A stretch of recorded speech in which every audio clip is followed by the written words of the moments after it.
La formation professionnelle, c'est un parcours qui est relativement court, entre 6 mois et 2 ans, dépendamment du métier qui nous intéresse. À la Commission scolaire de Laval, on est chanceux, on a beaucoup de choix. On a plus de 50 programmes de formation professionnelle. J'ai terminé le secondaire, puis j'ai été au cégep. Ensuite, je me suis rendu compte que je préférais jouer dehors, puis être en contact avec la nature.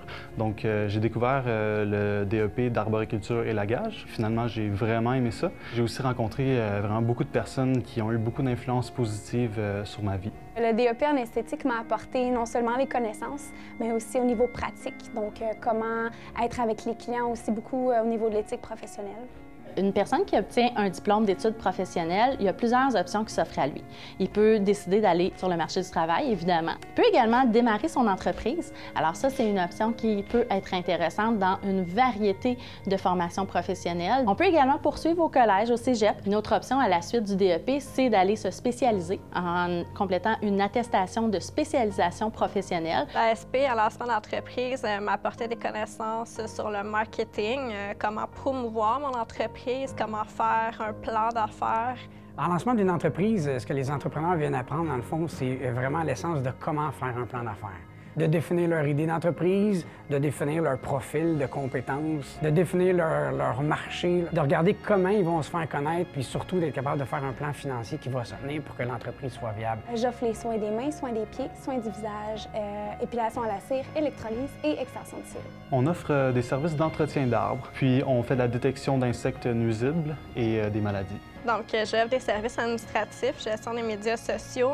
Je fais aussi la comptabilité de base, préparation de rapports d'impôts, rédaction, mise en page de lettres. Une option qui s'offre aux diplômés de la formation professionnelle, c'est d'aller vers l'entrepreneuriat, de démarrer leur entreprise ou d'acheter une entreprise existante. Alors évidemment, c'est pas pour tout le monde, c'est pas tout le monde qui est intéressé à faire ce pas-là.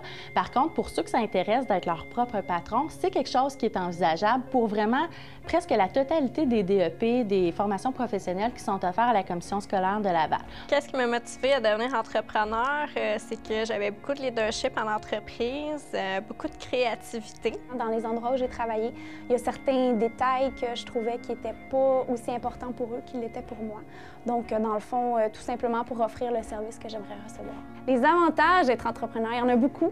Pouvoir faire ses horaires, de tout gérer dans le fond, de A à Z, que ce soit au début avec la cliente, le dossier, l'inventaire, les factures, la comptabilité. La liberté d'organiser son horaire, l'adrénaline face aux nouveaux défis, puis l'accomplissement personnel lorsqu'on réussit à accomplir ces défis-là. Choisir son horaire, gérer son agenda comme on veut, pouvoir créer ce qu'on aime. Les inconvénients, c'est sûr que c'est beaucoup de travail, énormément de travail, beaucoup de temps. Selon moi, la difficulté en entrepreneuriat, c'est de trouver l'équilibre entre le travail et les autres sphères de notre vie.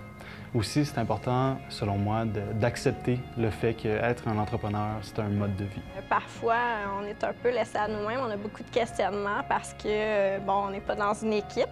Ce que je crois que ça prend chez les entrepreneurs ou les futurs entrepreneurs, la patience, de la persévérance, du guts, du leadership, ça c'est sûr, mais aussi beaucoup d'écoute. Ça prend beaucoup de détermination, ça prend de l'optimisme, une ouverture face aux opinions des autres et aussi une bonne écoute. Un entrepreneur de nos jours doit avoir une ouverture, doit regarder ce qui se passe dans le marché, doit tout connaître pour être en mesure de prendre des bonnes décisions d'affaires. La formation professionnelle, le DEP, c'est pas une fin en soi, ça peut être le commencement d'un beau projet de vie.